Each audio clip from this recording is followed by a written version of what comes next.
पति ब्रह्मचारी। एक छोटे से गांव में मोहन नाम का युवक रहता था। मोहन बहुत शांत था, वह मेहनती था, वह ईमानदार था और धार्मिक स्वभाव का था।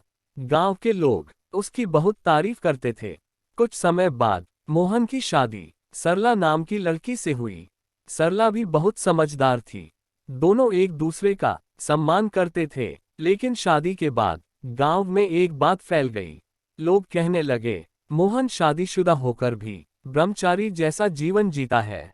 कुछ लोग उसकी तारीफ करते थे, कुछ लोग उसका मजाक उड़ाते थे।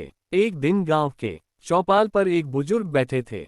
उन्होंने मोहन से पूछा, बेटा तुम ब्रह्मचर्य को कैसे समझते हो? मोहन मुस्कुराया। उसने कहा, बाबा मेरे लिए ब्रह्मचर्य का अर्थ है अपने मन पर संयम रखना। बुजुर्ग ध्यान से सुनने लगे। मोहन ने आगे कहा, इसका अर्थ यह नहीं कि किसी रिश्ते का अपमान किया जाए। गृहस्थ जीवन में भी इंसान संयमित रह सकता है। एक आदमी ने पूछा, अगर तुम इतने संयमी हो तो शादी क्यों की? मोहन ने शांत होकर कहा, शादी और संयम एक दूसरे के विरोधी नहीं है। असली परीक्षा तो यह है कि जिम्मेदारियों के बीच भी इंसान अपने चरित्र को मजबूत रखे। सरला दूर खड़ी सब कुछ सुन रही थी।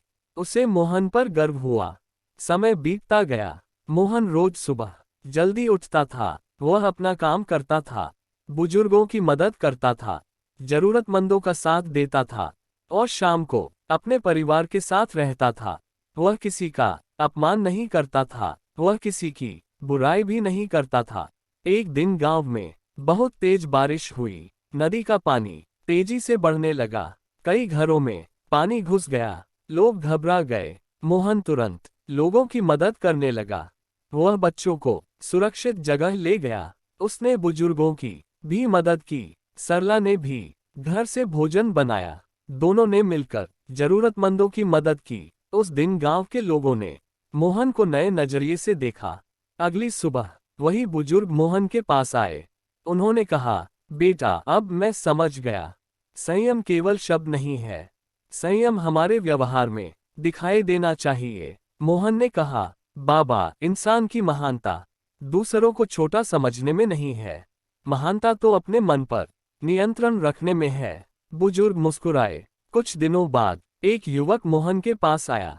उसने पूछा, भैया मैं भी आपके जैसा संयमी बनना चाहता हूँ। मोहन ने कहा, सबसे पहले अपने काम के प्रति ईमानदार बनो, गलत संगति से बचो, क्रोध में फैसला मत लो, दूसरों का सम्मान करो और अपने विचारों को समझना सीखो। युवक ने पूछा, क्या संयम के लिए परिवार से दूर रहना जरूरी है? मोहन ने कहा, हर व्यक्ति का जीवन अलग होता है।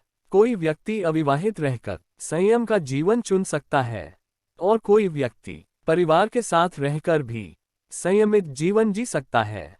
सबसे जरूरी बात है अपने फैसले को समझदारी से लेना। उस दिन के बाद गांव में मोहन के बारे में बातें बदल गईं। अब कोई उसका मजाक नहीं उड़ाता था, लोग उसका सम्मान करने लगे। वे कहते थे, मोहन ने हमें सिखाया है कि सच्चा चरित्र दिखावे से नहीं बनता, चरित्र हमारे व्यवहार से दिखाई देता है। एक दिन सरला ने मोहन से कहा, आपने मुझे बहुत कुछ सिखाया है। मोहन ने पूछा, क्या? सरला बोली, आपने सिखाया कि रिश्ते केवल अधिकार से नहीं चलते, रिश्ते सम्मान से चलते हैं, विश्वास से चलते हैं और जिम्मेदारी से मजबूत होते हैं। मोहन मुस्कुराया। उसने कहा, और आपने मुझे सिखाया है कि अच्छे रास्ते पर अकेले चलना जरूरी नहीं, परिवार साथ हो तो रास्ता आसान हो जाता है। कई साल बीत गए। गांव के बच्चे मोहन के पास आने लगे।